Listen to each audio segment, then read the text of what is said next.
आज से 2500 साल पहले से ब्रिलियंट वैज्ञानिक ने जन्म लिया था, जिन्हें कुछ लोग भगवान का अवतार और इंसानियत का उद्धार करने वाला भी बोलते हैं। और उस महान इंसान का नाम था Gautam the Buddha, the enlightened one. जैसा हम सब जानते हैं कि सिद्धार्थ गौतम एक राजा के बेटे थे और खुद भी एक राजा थे, इसलिए जिंदगी के शुरुआती 29 साल उन्होंने महल की शान और शौकत के बीच बिताए। एक दिन जब सिद्धार्थ अपने रथ पर बैठकर अपने राज्य का भ्रमण कर रहे थे, तब उन्होंने एक मरे हुए इंसान को देखा, जिसका ऐसा असर सिद्धार्थ के दिमाग पर हुआ कि उन्होंने अपना सारा राजपाट छोड़ संन्यास ले लिया और सच की तलाश में निकल पड़े। दोस्तों, ऐसा कहते हैं कि 6 साल की कठिन तपस्या के बाद भी जब उन्हें कुछ हासिल नहीं हुआ, तब सिद्धार्थ बचपन में जो मेडिटेशन किया करते थे, उस मेडिटेशन के साथ एक पेड़ के नीचे बैठ गए और अपने आप से ये प्रॉमिस किया कि जब तक मुझे मेरे सारे सवालों के जवाब नहीं मिल जाएंगे, तब तक मैं यहाँ से नहीं हिलूंगा, चाहे फिर इसके लिए मेरी जान ही क्यों न चली जाए। कहते हैं कि 48 दिनों तक गौतम बुद्ध वहीं उस पेड़ के नीचे बैठे रहे और 48 दिनों बाद बैसाख की फुल मून इवनिंग में उन्हें एनलाइटनमेंट मिला। और जिस मेडिटेशन से गौतम बुद्ध को एनलाइटनमेंट प्राप्त हुआ, उस मेडिटेशन का नाम है विपासना मेडिटेशन। विपासना मेडिटेशन की एक बहुत पुरानी टेक्निक्स है, जिसका जिक्र ऋग्वेदा तक में भी किया गया है, लेकिन समय के साथ मेडिटेशन की टेक्निक लुप्त हो गई थी। लेकिन गौतम बुद्धा ने एनलाइटेंड होने के बाद उन्होंने ये मेडिटेशन टेक्निक अपने डिसाइपल को सिखा, उसे पूरे भारतवर्ष में फैलाने को कहा, ताकि ज्यादा से ज्यादा लोग इस मेडिटेशन को जानकर अपने दुख, दर्द और मिजरी से दूर हो सकें। विपासना मेडिटेशन कितना पावरफुल है, इसका अंदाजा आप यहाँ से लगा सकते हैं कि कलिंगा वॉर में मारे गए लाखों लोगों को देखकर सम्राट अशोक के दुख और गिल्ट की कोई सीमा न थी। तब एक बुद्धिस्ट ने सम्राट अशोक को विपासना मेडिटेशन करने की सलाह दी। और दोस्तों, ऐसा कहते हैं कि इसके बाद सम्राट अशोक की लाइफ हमेशा के लिए बदल गई। और जिस अशोक ने कलिंगा वॉर में लाखों लोगों को मारा था, उस अशोक ने अपने राज्य में जानवरों तक को मारने पर बैन कर दिया। सम्राट अशोक विपासना मेडिटेशन से इस तरह से प्रभावित थे कि उन्होंने 8 बुद्धिस्ट मॉन्क को दुनिया के अलग अलग कोनों में भेजा, ताकि पूरी दुनिया के लोग विपासना मेडिटेशन सीख सकें। अब विपासना मेडिटेशन बाकी के सारे मेडिटेशन से इतना अलग क्यों है, और ऐसा क्या है जो इस मेडिटेशन को इतना पावरफुल बनाता है? तो देखो, हमारे दिमाग में बचपन से बहुत सारी मेमोरीज, अच्छे बुरे इमोशंस, हमारी दबी हुई इच्छाएं, इम्पल्सेस सब स्टोर होते रहते हैं, और ये सारी चीजें सबकॉन्शियसली हमारे पूरे बिहेवियर, इनफैक्ट हमारी पूरी लाइफ को कंट्रोल करती हैं और हमें इसका पता तक नहीं होता। फॉर एग्जाम्पल, सपोज हम किसी इंसान पर बहुत ज्यादा यानी कि हद से ज्यादा ट्रस्ट करते हैं, और जब ऐसा इंसान हमारा ट्रस्ट तोड़ता है, तब हमारे दुख और दर्द का कोई अंत नहीं होता। यहाँ तक कि कुछ लोग तो डिप्रेशन तक में चले जाते हैं। लेकिन ऐसा कहते हैं कि टाइम सारे जख्म भर देता है, इसलिए कुछ महीनों में या कुछ सालों में हम ठीक तो हो जाते हैं, लेकिन हमारा सबकॉन्शियस माइंड उस सारे इंसिडेंट को अपने अंदर स्टोर कर लेता है, और सबकॉन्शियस माइंड अपने अंदर ये बात अच्छे से बैठा लेता है कि ट्रस्ट का मतलब दुख, दर्द, डिप्रेशन। या यूं कहिए कि वो बात हमारे बिलीफ सिस्टम का एक हिस्सा बन जाती है, और फिर पूरी जिंदगी हमारा सबकॉन्शियस माइंड उस दुख से बचने के लिए हमें किसी पर ट्रस्ट नहीं करने देता, जब तक कि वो इंसान अपना पूरा बिलीफ सिस्टम ही चेंज ना कर दे।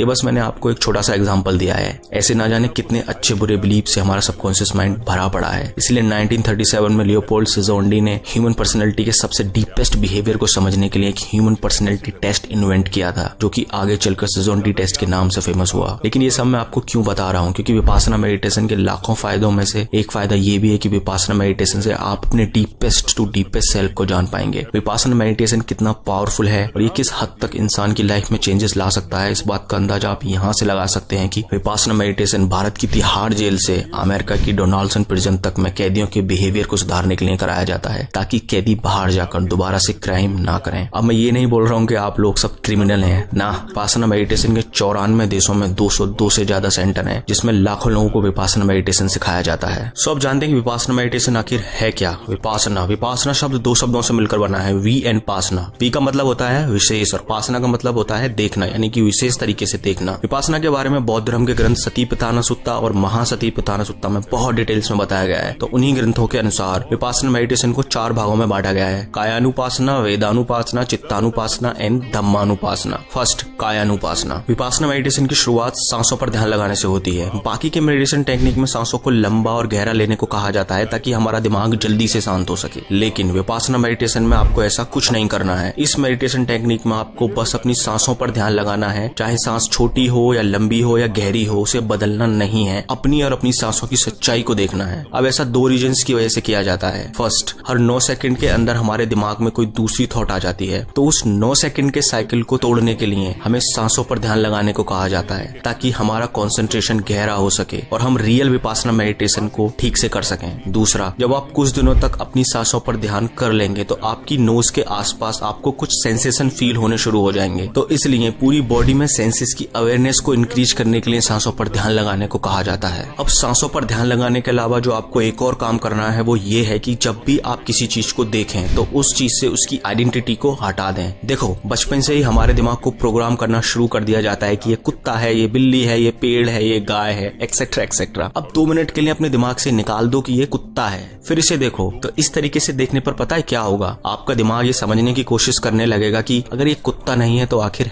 है क्या। और इस तरीके से चीजों को देखने पर आपकी क्यूरियोसिटी और ऑब्जर्वेशन पावर बहुत बढ़ जाएगी। आप हर चीज को बहुत क्यूरियोसिटी और ध्यान से देखने लगोगे। हम लोगों से अक्सर कहा जाता है ना कि बच्चों जैसे क्यूरियस बनो, बच्चों जैसे क्यूरियस बनो, लेकिन ये कोई नहीं बताता कि कैसे बनो। बच्चे इतने क्यूरियस इसलिए होते हैं क्योंकि उनका दिमाग हमारी तरह प्रोग्राम नहीं होता, इसलिए उनका दिमाग अपने आसपास की हर चीज को समझने की कोशिश करता है। और ऐसा आपको देखने तक ही सीमित नहीं रखना है, आपको हर चीज में बस ऑब्जर्व करना है। सपोज अगर 2 लोग आपस में बात कर रहे हैं या आप किसी से बात कर रहे हैं तो अपने पुराने बिलीफ सिस्टम से उस बात को तुरंत जज नहीं करना है कि तुम गलत हो या मैं सही हूँ वगैरह वगैरह। नहीं, बस ऑब्जर्व करना है कि क्या बात हो रही है। और ऐसा आपको उठते बैठते जागते सोते हर टाइम करना है, यानी कि ऑब्जर्व ऑब्जर्व ऑब्जर्व। बॉडी के सेंसेशन से लेके हर चीज को बस ऑब्जर्व करना है, नथिंग मोर। और अगर आपने इस तरीके की साइट डेवलप कर ली तो सबसे पहले तो आपकी क्यूरियोसिटी बहुत बहुत बहुत ज्यादा बढ़ जाएगी। दूसरा, आपका दिमाग जीरो थॉट्स यानी कि थॉटलेस स्टेज की तरफ बढ़ना शुरू कर देगा, क्योंकि एक टाइम पर या तो आप किसी चीज को ऑब्जर्व कर सकते हैं या उसके बारे में सोच सकते हैं। आप दोनों काम एक साथ नहीं कर सकते। तीसरा काम जो आपके साथ होगा वो ये कि आपकी ऑब्जर्वेशन पावर इतनी बढ़ जाएगी कि आप हर चीज में बस उसका सच देख पाएंगे, चाहे फिर वो आपके इमोशंस हो, 2 लोगों की बातें हो या दुनिया की कोई और चीज। आपको बस हर चीज में उसकी सच्चाई दिखने लगेगी। और यही विपासना का सही मतलब भी है, जो जैसा है उसे वैसा ही देखना, न कि अपने प्री प्रोग्राम दिमाग या इमोशंस के साथ उसे देखना। और अब ऐसा बिल्कुल नहीं है कि आप 10 दिन के अंदर ही पूरे यूनिवर्स को समझ जाओगे। गौतम बुद्धा के अनुसार विपासना में पूरी तरह से मास्टर होने में 7 साल का समय लगता है। मैं भी पिछले 10 दिनों से फॉलो कर रहा हूँ और मेरे अंदर जो चेंजेस आए हैं वो ये हैं कि मैं हर चीज को अब बहुत क्यूरियोसिटी के साथ देखता हूँ कि आखिर ये है क्या। और सेकंड, मुझे हर चीज को देखकर अब ग्रेटिट्यूड की फीलिंग आने लगी है, क्योंकि अब मैं अपने दिमाग से बाहर निकलकर अपने आसपास की दुनिया को ऑब्जर्व कर रहा हूँ, जो कि बहुत खूबसूरत है। तीसरा एक्सपीरियंस जो इस तरह से देखने का मुझे हुआ है वो ये कि मुझे फील होने लगा है कि I know nothing about this vast universe. सड़क पर पड़े पत्थर को देखकर ये बोल देना कि ये पत्थर है बहुत आसान है। अगर उसी पत्थर से उसकी आइडेंटिटी हटा दी कि ये पत्थर है तो घंटों तक उस पत्थर को देखते रह जाओगे, लेकिन ये समझ नहीं पाओगे कि आखिर है क्या। देखो, मैं इस एक्सपीरियंस को वर्ड्स में पूरी तरीके से नहीं समझा सकता, क्योंकि वर्ड्स की अपनी एक लिमिटेशन होती है। आप इस चीज को खुद से एक्सपीरियंस करें और मैं आपको गारंटी दे सकता हूँ कि ये सच में एक बहुत कमाल का एक्सपीरियंस है। सेकंड है वेदानुपासना। वेदना यानी कि फीलिंग्स, विपासना यानी कि विशेष तरीके से देखना, यानी फीलिंग्स को विशेष तरीके से देखना। विपासना मेडिटेशन सेंटर्स या जेल में जो विपासना मेडिटेशन प्रैक्टिस कराई जाती है वो यही वेदानुपासना प्रैक्टिस कराई जाती है, क्योंकि हम और हमारा दिमाग फीलिंग्स के साथ बहुत जुड़े हुए होते हैं और हमारा दिमाग हर तरीके की फीलिंग्स पर रिएक्ट करना चाहता है। फॉर एग्जाम्पल, अगर हमें गुस्सा आता है तो हम गुस्से के हिसाब से रिएक्ट करते हैं। अगर हमें किसी चीज से अच्छी फीलिंग्स आती हैं तो हम उस फीलिंग्स को प्रोलॉन्ग करना चाहते हैं। या फिर अगर जब हमें दुख दर्द की फीलिंग होती है तो हमारा दिमाग उस फीलिंग से जल्दी निकलना चाहता है। कहने का मतलब यह है कि हमारे दिमाग में आने वाली हर थॉट पर हमारा दिमाग रिएक्ट करना चाहता है और इसी की वजह से हम अपनी इमोशंस के गुलाम बनकर रह जाते हैं। सो इसीलिए विपासना मेडिटेशन सेंटर और जेल में विपासना मेडिटेशन के कोर्सेज के दौरान एक इंसान को लगभग दिन के 11 घंटे मेडिटेशन करना होता है। अब आप खुद सोचो, 20 मिनट एक जगह बैठने पर हमारी हालत खराब होने लगती है, तो 11 घंटे मेडिटेशन करने में कितना दर्द होता होगा। और यही इस वेदानुपासना मेडिटेशन की ट्रिक है कि आपको उस 11 घंटे में होने वाले दर्द पर कुछ रिएक्ट नहीं करना, बस उसे ऑब्जर्व करना है कहाँ दर्द हो रहा है। जैसे ही आप उस दर्द को थोड़ी देर ऑब्जर्व करोगे, दर्द खत्म हो जाएगा। फिर बॉडी के किसी दूसरे पार्ट में दर्द होना शुरू हो जाएगा। जब आप उस दर्द को भी थोड़ी देर ऑब्जर्व करोगे तो वो दर्द भी खत्म हो जाएगा। इसी तरह से आपको अपनी हर फीलिंग के साथ करना होता है, चाहे वो फीलिंग्स गुस्से की हो, दुख की हो, दर्द की हो या अच्छी फीलिंग हो। जब आप इस मेडिटेशन में मास्टर हो जाओगे तो आप अपने आप में और अपनी फीलिंग्स में डिफरेंस कर पाओगे और आप समझ जाओगे कि feelings and emotions are temporary. इस स्टेट में आपको कोई भी थॉट, कोई भी इमोशंस परेशान नहीं कर सकते। आपके अंदर समता की भावना आ जाएगी, यानी कि आपका अपने ऊपर पूरा कंट्रोल हो जाएगा। आप समझ जाओगे कि I am not my thoughts and emotions. इसलिए जेल में वेदानुपासना मेडिटेशन कराया जाता है ताकि कैदी अपने आप में और अपने इमोशंस और फीलिंग्स में डिफरेंस कर पाएं और अपनी फीलिंग्स के बस में आकर कोई उल्टा सीधा काम ना करें। हम अपनी फीलिंग्स और इमोशंस से किस तरह से चिपके हुए होते हैं, इस बात को the subtle art of not giving आगे आप समझ गए होंगे कि ऑथर मार्क मैंसन ने अपने topic feedback loop from hello में बहुत ही खूबसूरत तरीके से बताया है कि लेट्स सपोज हमें एक बहुत छोटी सी बात पर गुस्सा आया और तभी हमें ये रियलाइज होता है कि यार ये तो बहुत छोटी सी बात है, मैं इस बात पर गुस्सा कैसे हो सकता हूँ। सो जैसे ही आपको ये रियलाइज होगा कि आप बहुत बेकार सी बात पर गुस्सा हो रहे हैं, तब आपको फिर और गुस्सा आएगा। गुस्सा उस बात पर नहीं जो आपके साथ हुई है, गुस्सा आपको आएगा कि मैं किस तरीके का इंसान हूँ यार जो छोटी छोटी बातों पर गुस्सा करता हूँ। यानी कि आप रियल इंसिडेंट जो आपके साथ हुआ है उसे छोड़कर अपने गुस्सा पर गुस्सा करने लगोगे, जिसे author feedback loop from the hell कहते हैं। सो वेदानुपासना के अनुसार जैसे ही आपको गुस्सा आया